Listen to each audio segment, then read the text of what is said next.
네, 오늘의 뉴스들은 세 분과 짚어보겠습니다. 김관우 계명대 교수, 이두하 변호사, 장희찬 시사평론가와 함께합니다. 어서 오세요. 네, 안녕하세요. 오늘은 문재인 대통령의 지지율을 먼저 살펴보면서 이 이야기를 시작해볼까 합니다. 문재인 대통령의 국정 지지율이 3월 셋째 주 이후에 연속으로 최저치를 경신하고 있습니다. 지금 보시는 것처럼 부정평가 역시 취임 후 최고치를 기록하고 있습니다. 교수님, 네. 최근 대통령의 지지율 어떻게 보고 계십니까? 그러니까 지난주보다 사실은 어떻게 보면 2주 전이죠. 2주 전보다 사실 2%가 더 내려앉았어요. 그거는 네. 재보선의 어떤 결과가 지지층을 조금 더 이완시켰다. 그리고 그 사이에 어떤 대책이 제시된 것이 없습니다. 그러다 보니까 이게 조금 더 추가적으로 하락이 이루어졌다라고 볼 수 있는데 네. 어제 이제 사실상 인적 쇄신을 했잖아요. 그리고 당도 이 원내대표를 새로 뽑았지만 청와대 그리고 개각을 단행했기 때문에 조금 더 이제 지지층들에서 좀 다시 이렇게 두고 보자 이런 어떤 분위기가 형성될 가능성이 꽤 있습니다. 특히나 이제 총리로 지명된 분이 김부겸 전 의원 같은 분인데 네. TK 출신으로 좀 더 비판적 시각까지 수용하겠다는 그런 어떤 대통령의 의지가 그 인사에 담겨져 있기 때문에 야당이나 이 재보선 상황에서 나타난 민심의 어떤 한 축인 협치 또는 포용 이런 어떤 기조를 조금 더 포함시키고 병행시켜 나가겠다는 그런 분위기가 지금 국정 기조에서 변화적인 부분에서 감지되고 있기 때문에 조금 더 이 국민의 어떤 지지율이 조금 변화될 가능성은 충분히 있고요. 네. 아까 말씀드렸다시피 청와대에서도 이철이 이제 네. 수석 같은 경우는 굉장히 좀 비판적인 어떤 부분까지도 다 수용하는 측면이 있거든요. 친문이 아닌 걸로 이제 그렇죠. 비교가 됐었죠. 그래서 비문의 어떤 목소리 이런 다양성을 이제 강조하는 인사를 분명히 했기 때문에 문 대통령의 지지율이 반등할 계기는 아직 남아 있다 이렇게 생각합니다. 네, 저희가 좀 더 세부적으로 이 지지율을 들어가서 살펴보면은 주목해야 할 점들이 몇 가지 더 있습니다. 자, 눈에 띄는 거는 20대예요. 20대 지지율을 좀 보면은 부정평가가 56%로 나왔습니다. 한때는 굉장히 좀 지지를 했던 젊은 층이 이렇게 돌아선 이유 어떻게 분석을 하십니까? 이번 재보궐선거 민심 분석과 마찬가지로 결국 공정과 경제 두 가지 화두에 있어서 문재인 정부가 두 마리 토끼를 다 놓쳤다는 게 지금 20대들의 판단인 것 같습니다. 네. 공정 문제와 관련해서는 이제 조국 전 장관 사태부터 시작을 해서 그 이전에 사실 평창 동계올림픽 여자 아이스하키 남북 단일팀 때도 이런 논란이 있었고요. 또 인천국제공항 사태 같은 경우도 네. 오히려 비정규직의 정규직화인데 취업을 준비하는 많은 20대들이 보기에는 불공정하다. 무조건 비정규직이라고 정규직 다 전환하는 게 옳은 것이냐. 지금 정부에서는 예상치 못한 문제들이 많이 불거졌어요. 네. 기본적으로 공정 감수성이라는 표현을 쓴다면 사실은 보수도 마찬가지겠지만 어쨌든 이 정권을 잡고 있는 지금의 어떤 여당 특히나 기성세대가 젊은 층의 공정 감수성을 따라가지 못한다는 느낌이 지배적으로 들고요. 변곡점은 역시나 경제일 텐데 부동산 문제는 이야기 많이 하겠지만 최근에 중앙일보 보도를 보게 되면 문재인 정부 4년 동안 단기 일자리는 정부 주도하에 많이 늘었는데 풀타임 일자리라고 하죠. 네. 주 5일 40시간 이상 일하는 일자리는 195만 개가 줄어들었다는 통계도 있다고 합니다. 그럼 결과적으로는 젊은 사람들이 집 사기도 어려워지고 취업하기도 더더욱 어려워진 이 상황에서 정부를 향한 지지율이 높아지는 게 오히려 이상한 현상이 아닌가. 그동안은 사실은 이 문재인 정부 또 문재인 대통령의 여러 가지 호감적인 이미지에 기대어서 젊은 층이 기대를 좀 최대한 오래 해줬다면 그 기대감이 꺼진 순간 이게 돌아가는 속도, 민심이 등 돌리는 속도는 훨씬 더 빠를 수밖에 없다는 생각이 듭니다. 네. 그 다음으로 지켜봐야 될 것이 이 지역별 지지율을 좀 살펴보도록 하겠습니다. 자, TK 지역, 그러니까 대구 경북 지역에서 대통령 직무수행 평가 굉장히 낮은 거 77%, 부정 77%로 이제 조사가 되고 있는데, 이 청와대 참모진 개편, 방금 말씀하신 5개 부처 개각 이런 걸 통해서 임기말 레인덕을 어떻게 좀 타개해보자. 이런 생각을 하고 있는 것 같습니다. 특히 이제 총리로 지명된 김부겸 후보 같은 경우에는 TK 출신이기도 하고, 또 이제 비공식 일정이지만 오늘 이제 오후부터 출근을 하면서 이제 청문회 준비도 하면서 본격적으로 몸풀기에 들어갔습니다. 자, 이 온화한 성품, 야권과도 어느 정도 친분이 있고, 또 의원님도 18대 국회에 있으실 때 같이 하셨었죠. 그리고 대구 지역에서도 같이 한번 또 선거를 치러보시기도 했고, 어떻습니까? 이런 성품이 이 타개할 수 있을까요? 이 상황을 정말 뭐가 막혀 있지 않습니까? 문재인 정부로서는 굉장히 답답할 것 같은 이 상황. 예.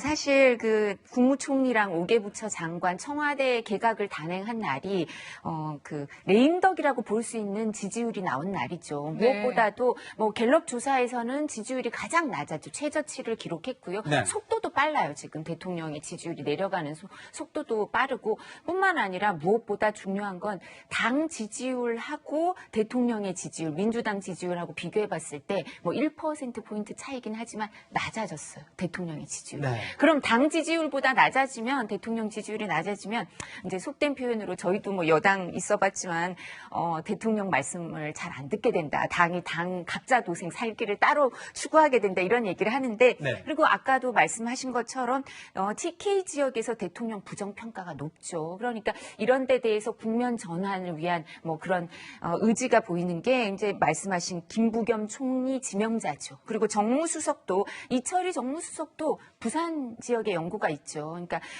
영남에 연고가 있는 분들이 국무총리와 정무수석이 되고 또 5개 부처 장관 개각이 단행이 됐는데 국무총리 저도 한참 한 서너 시간 저녁을 먹으면서 김부겸 그 국무총리 후보자랑 말을 해본 적도 있어요. 네. 뭐 제가 다른 방송에도 말씀을 드렸지만 김부겸 후보자는 여야 모두를 막론하고 말이 통한다 이런 얘기를 해요. 말이 통하는 네, 인사. 말이 네. 통하는 인사다. 그리고 사실 쓴소리도 대통령이나 정부 여당에서도 했었고 이런 분이니까 지역에선 기대가 크죠. 중앙정부의 인사가 TK 지역 인사가 없다 이런 얘기를 하다가 변창흠 장관이 경북 의성 출신으로 들어갔는데 시한부 유임이니까 기대가 조금 낮아지잖아요. 근데 이제 국무총리가 탄생할 것 같으니까 뭐 작년 11월부터 대구 매일신문에서는 김부겸 총리 지명설 뭐 이러고 나왔었어요. 그러니까 이게 이루어진 거죠. 그런 기대가 있지만 사실 저희가 국무총리가 헌법상 권한을 다 행사한 국무총리는 별로 없고 네. 뭐 정두원 전 의원의 최고의 총리, 뭐 최악의 총리 이런 책도 있지만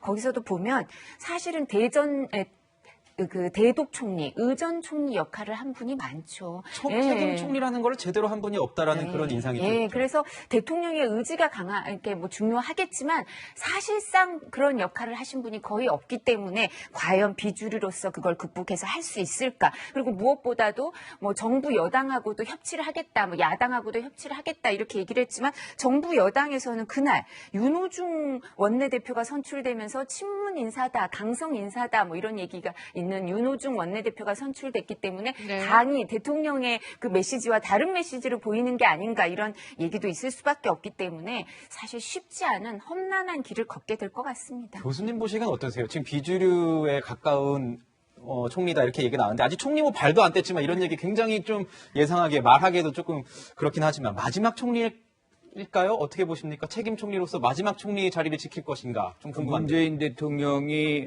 김부겸 전 의원을 이제 총리 지명한 이유는 사실상 TK를 품고 가겠다. 그리고 야당이 지적하는 어떤 협치, 포용 이런 부분들을 다 안고 가겠다는 그런 메시지라고 저는 봅니다. 특히나 지금 어제도 이제 소감 발표에서 김부겸 지명자가 뭐 협치, 포용, 국민 통합 이거를 제일 먼저 강조를 했거든요.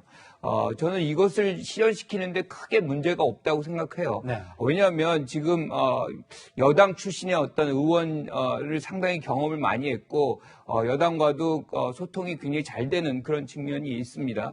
그리고 특히나 정치인 총리이기 때문에 강력한 리더십을 이제 발현할 수 있고 어제 장관들로 임명된 분들은 대부분이 관료 출신이에요. 그러니까 집행력을 관료 출신의 장관들이 담보를 하고 그것을 정치인 출신의 총리가 주도하는 총리로서 주도를 하는. 그렇죠. 총리인 이 정치인 총리가 주도하는 그런 장면으로서 리더십을 마지막까지 끌고 가겠다. 그래서 마지막 남은 1년을 성공적인 마무리를 하겠다는 그런 메시지가 그 안에 담겨 있다 이렇게 봅니다. 네, 협치와 포용의 메시지를 담은 인적 쇄신을 최근에 했지만요. 일각에서는 이런 얘기들도 나와요, 평론가님. 그러니까 이번에 선거로 확인된 이 민심을 좀 돌아서게 하려면은 어떤 국정 방향에 정말 변화가 있어야 되지 않겠냐. 특히 부동산에 대해서요. 네, 그래서 제가 여러 방송에서 이 인적 쇄신, 눈 가리고 아웅이라는 박한 평가를 했는데요. 네. 사실은 이 집권 말기의 정무수석의 힘은 대단히 약할 수밖에 없습니다. 저는 이철희 정무수석이 방송에서 쓴소리했지만 청와대 들어가서 쓴소리 한다 한들 그게 과연 민주당에게 먹히겠느냐. 상당히 회의적인 시각으로 바라보고 있고요. 김부겸 총리 카드 같은 경우도 조금 더 일찍 썼어야 될 카드인데 너무 늦게 꺼내는 바람에 이 진정성이 좀 퇴색되는 것 같아요. 만시지탄이다. 네, 사실 뭐 이철희 이제 수석 PK 출신이고 김부겸 전 총리 이제 총리 후보죠. 전 장관 TK 출신입니다. 이건 사실 다음 대선을 바라보고 영남 쪽 민심을 잡겠다는 대선 관리용 인적 쇄신이 아닌가 하는 비판도 많이 나오고 있고요. 정착으로 봤을 때 그런 분석도 가능하죠. 네, 사실 무엇보다 중요한 건 지금 앵커가 질문한 것처럼 정책 기조의 변화가 있을 것이냐인데 이호승 신임 정책실장 같은 경우는 국정정책이나 부동산 정책에 있어서 일관성을 유지하는 게 중요하다고 벌써 못을 박았습니다. 네. 임상조 실장의 후임으로 들어가면서. 네. 그리고 홍남기 경제부총리 같은 경우도 보궐선거가 끝난 다음에 이 압도적인 참패 스코어가 나온 다음에도 부동산 정책 이제 잘 되고 있는데 흔들리면 안 된다면서 오세훈 시장을 견제하는 발언을 했어요. 그런데 많은 국민들이 그 발언을 듣고 고개를 갸웃거렸습니다. 아니 부동산 뭐 한 3억, 5억, 10억 올려놓고 이제 조금 덜 오른다고 그게 과연 잘 되고 있는 것인가. 부총리의 현실 인식이 이 정도이니 국민들의 고통에 공감을 못하는 것이 아닌가 하는 비판의 목소리가 많이 나왔는데 사실은 저는 국무총리나 정무수석보다는 기재부 장관과 국토부 장관을 어떤 인사로 임명할 것인가 그 부분을 더 중점적으로 봤는데 국토부 장관 인사의 결과는 결국 그동안 하던 대로 알아서 안정적으로 잘할 관료형 인사다 이런 평가가 지배적인 것이고 네. 기재부 장관 이제 홍남기 부총리 교체가 예상된다고는 하지만 파격적인 인선 그래도 문재인 정부와 청와대가 국민이 때리는 회초리의 맛을 알아들었구나. 회초리가 무슨 뜻을 의미하는지 알아들었구나 하는 이미 메시지를 국민들에게 주지 못하면 아무리 총리나 정무수석이 비문이 됐다고 해도 지금 실망해버린 민심을 되돌리기에는 좀 부족하지 않을까 싶습니다. 네.